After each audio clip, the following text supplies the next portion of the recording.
Hi Owls, it is Monday the 11th of January and this is our next instalment of our class reading book Witch Wars. We are now on to chapter 6, The Witch Wars Witches. So hopefully in this chapter we're going to find out a little bit more about the other witches competing in the Witch Wars.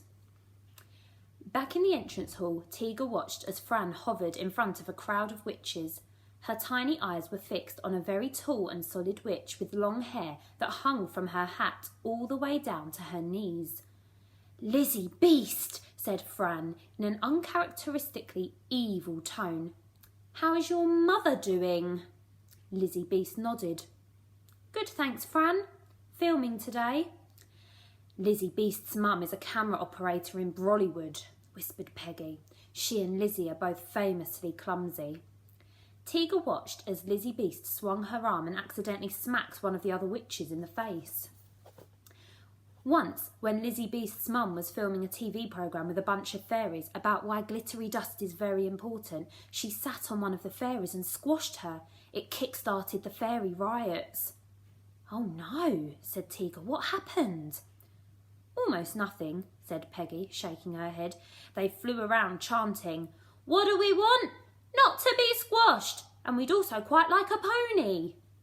Only one of the fairies was yelling the pony bit, which annoyed all the others, and the riot soon turned into a tiny flying ball of fairies all pulling each other's hair and shouting, 'Stop saying the pony bit, Alison!' You'll meet most of the fairies later. They help with Witch Wars. There are hardly any left in Sinkville these days." "Oh no," said Tiga. "What happened?" "Almost nothing," said Peggy, shaking her head. "When a spell was invented to make fairies big, most of them decided to do that rather than be small and squashable. It's probably for the best. I don't know if you've noticed, but fairies can be pretty annoying." There was a tiny cough. "Apart from you, Fran," Peggy quickly added. "You might find fairies annoying," Fran said, wagging her finger, "but without us, you wouldn't have screechy voices," Peggy guessed. "Dust!" Fran screeched, shooting a big dollop of the stuff at Lizzie Beast's face. All the witches in the room blinked at Fran, and Tiga stared at all the witches. She had positioned herself halfway behind a stone statue of a jolly young witch sitting in a bin. On any other day, she would have asked why on earth they had made a witch in a bin statue, but on this day, she didn't want to ask anything. She felt a lot like she had on her first day at school, only surrounded by witches and an odd ranting fairy. Fran took a tiny pen out of her pocket and scribbled "Lizzie Beast" in the air with a tick. The letters exploded, sending a silly amount of glittery dust shooting through the air like fireworks. After the dust had cleared, the letters, which now looked burnt and spindly, dropped to the ground. "Is that really necessary?" a little witch squeaked. Fran raised her finger in the air, ready to shoot more glittery dust. Okay, the little witch said, her hands in the air as she backed off. "Patty Pigeon," said Fran, glaring at her.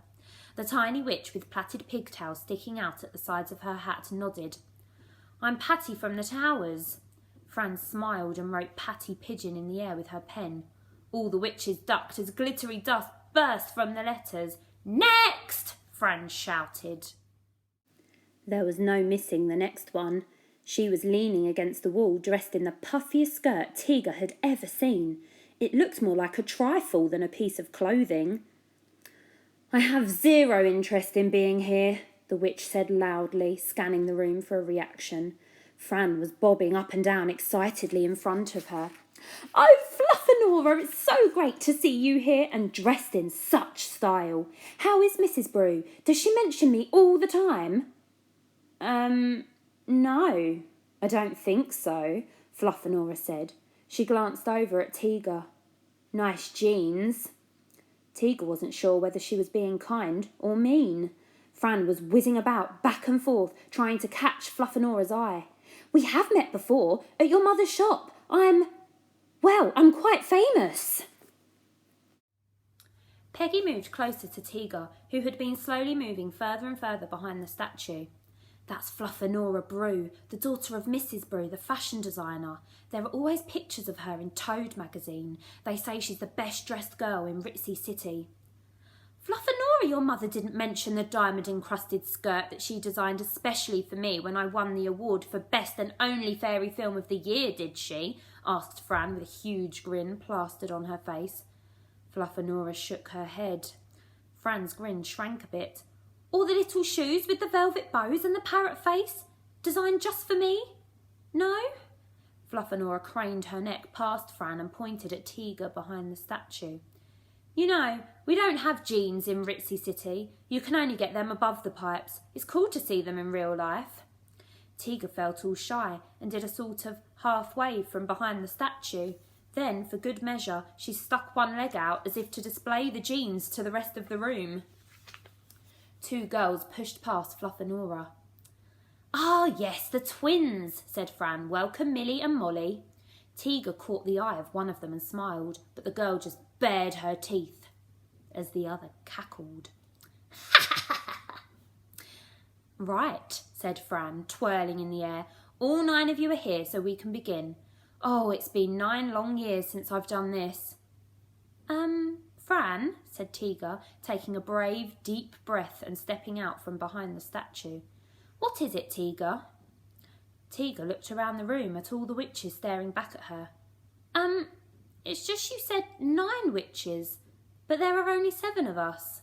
Fran glanced at her tiny watch.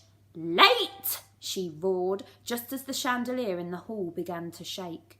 At first it seemed to Tiga that Fran's shouting had made it happen, but it was something far worse than the shrill squeak of a fairy.